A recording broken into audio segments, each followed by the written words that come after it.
if God exists, he's a cruel fucker. And he spits on the likes of me. Maybe I'm just collateral damage in his big plan, or a pawn in his game of chess, but whatever, or whoever he is, the fucker hates me. Some tales should never be told and they should die with the storyteller. But mind you, when your soul's already dead, you're just waiting for the body to catch up. I'm 13 floors up, and that balcony entices me like a mermaid's fucking siren. But that's a luxury I can't afford. My little boy's asleep in the room behind me. I will tell you this story, but don't expect a happy ending. This isn't a fucking fairy tale. This is the cruel twist of fate known as my life. And if this leaves a sour taste, just know that it is far more bitter when it comes from your own mouth.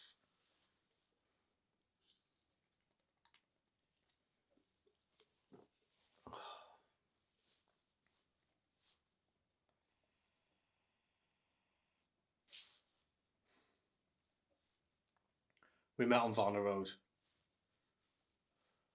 He flashed his headlights twice and I got into the back seat. A cigarette hung between his nicotine-stained teeth, so the car was full of smoke. He drove, away from prying eyes and towards the outskirts of the city.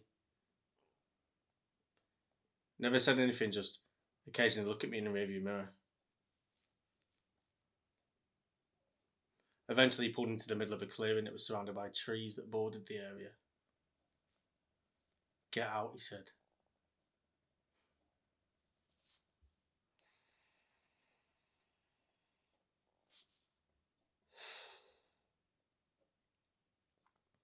When the Matador raises his flag, anger drives the bull forward. Once the bull begins to bleed, his charges become stronger. It's that anger that clouds the bull's judgment, causes it to act more erratic, makes mistakes. That is when the Matador strikes the final blow. Did you know that the internet says anger's broken down into 4 key stages? The trigger, the spark, the explosion, and then the aftermath. Once the fuse is lit, the clock begins to tick. It's not a warning, it's a fucking promise.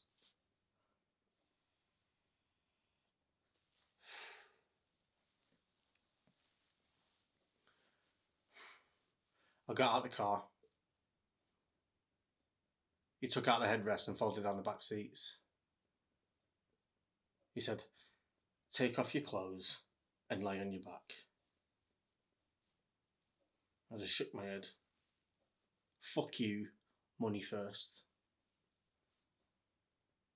So he tried his cigarette into the dirt and pressed the note into my hand.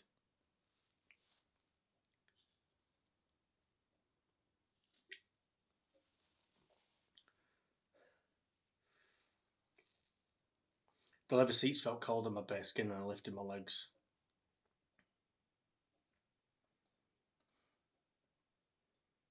All I heard was his laboured breathing and the sound of his belt buckle that was hitting the floor. I just closed my eyes and tried to remember why I was doing this. He's just a fucking kid and he's starving. What chance does he have? I'm his dad. And dads provide by any means.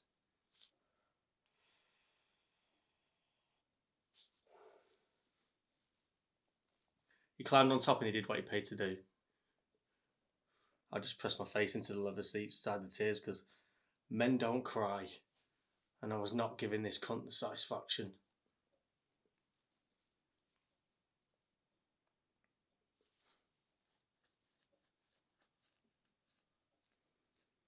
I tried to focus on the leather seats, just tracing invisible patterns in the material, just willing myself not to think of this ache of shame gnawing at my insides. And then that's when he ran his hands down the nape of my neck and curled his fingers around my throat. I told him to get the fuck off me. Don't fight, he said. It'll only make it worse. His grip tightened so much I felt my pulse through my fucking ears. Lie still, he said.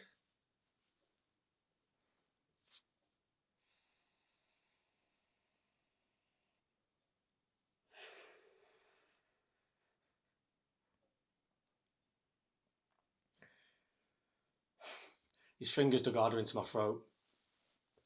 That animalistic urge to fight oozed from every pore of my god-forsaken body, but the Matador wins because the bull sees red, and that's without logic, so I just pressed my face into the leather and I waited, swallowing that anger.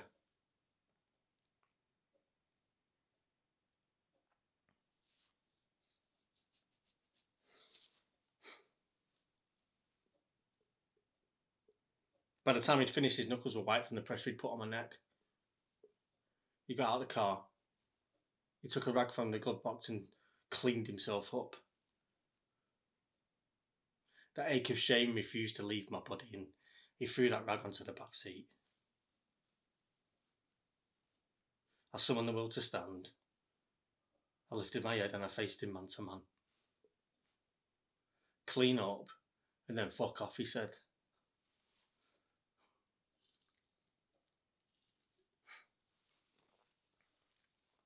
His hair was thin, but I managed to grab a fistful. And I smashed his face into the fucking wind mirror. Once, twice, again, and again. His blood decorated my nakedness like actual fucking body paint. The cunt was dead after the first few hits, but I wanted the entirety of his brains to cover that bonnet. And there was fuck all left of his face when I dropped him into the dirt.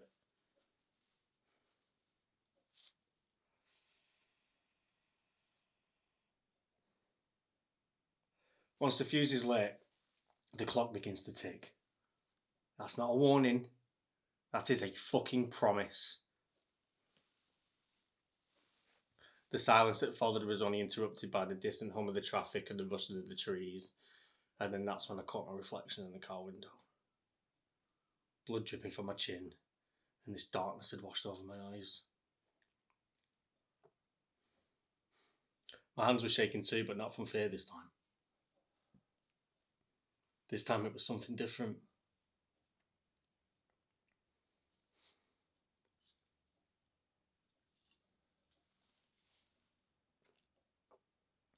I decided to walk the back streets home and just stopped off at the takeaway to get him his favourite, chicken and chips.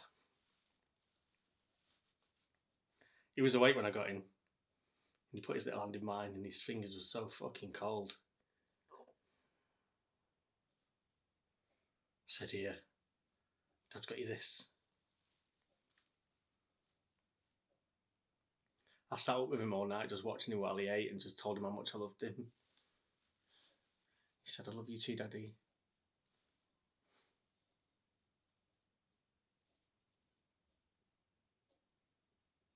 I told you this isn't a fucking fairy tale. And do you know what? Part of me prays for the sirens, prays for the blue flashing lights, because they'll come, they'll take him away, and then maybe he'll get a second chance, you know? Maybe he'll get another roll of the dice. They'll come, they'll take him away, and then I can finally step out onto that balcony and take my last breath.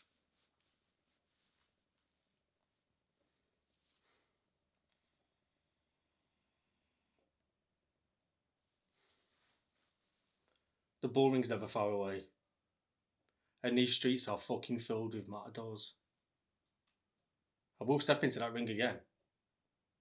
I've got a mouth to feed, and Dad's provide by any means.